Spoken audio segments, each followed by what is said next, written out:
अस्सलामुअलैकुम हासलपुर। आज हम आपको लेकर चलते हैं सियासी समाजी शख्सियत मुअज़्ज़म कमाल वैंस के रिहायशी और कमर्शियल टाउन, जो कि इस वक्त उनके बेटे लीड कर रहे हैं। अजीम गार्डन, चिश्तिया रोड, न 17 फोड़वा, हासलपुर।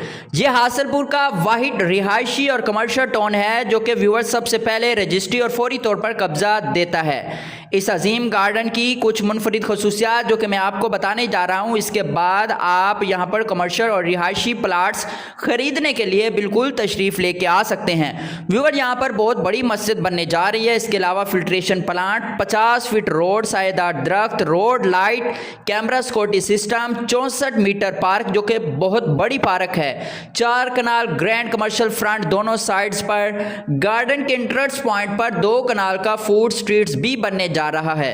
50 फीट का रोड जो कि फेज 1 से होता हुआ फेज 2 की जाने मिलेगा, जो कि पीछे इस्लामपुरा के साथ मुंसलिक हो जाएगा। यह हासलपुर का सबसे बड़ा रिहायशी कमर्शियल टाउन है जो कि फौरी तौर पर रजिस्ट्री और फौरी तौर पर कब्जा देता है। व्यूअर्स, यहाँ पर आप 5 मरले, 7 मरले और 10 मरले के प्लाट्स जो कि नकद और आसान अकसात पर रिहायशी और कमर्शियल प्लाट्स खरीद सकते हैं। तो आप अपनी फैमिलीज के साथ एक दफ़ा ज़रूर आएँ, अजीम गार्डन को विजिट करें, इनके ऑफिस में आएँ जो कि हासलपुर का बहुत बड़ा टाउन है। चिश्तिया रोड पर न 17 फोड़वा के बिल्कुल पास ये टाउन मौजूद है, अजीम गार्डन। एक दफ़ा ज़रूर आएँ और यहाँ विज़िट करें। उसके बाद आपने फ़ैसला करना है। व्यूवर्स, पुरसकून ज़िंदगी के लिए एक अच्छा घर और एक अच्छी जगह पर होना बहुत ज़्यादा ज़रूरी है। तो the best choice Azeem garden, Chishtia road, Hasilpur. तो प्लीज़ आप एक दफ़ा अजीम गार्डन ज़रूर विज़िट करें। शुक्रिया।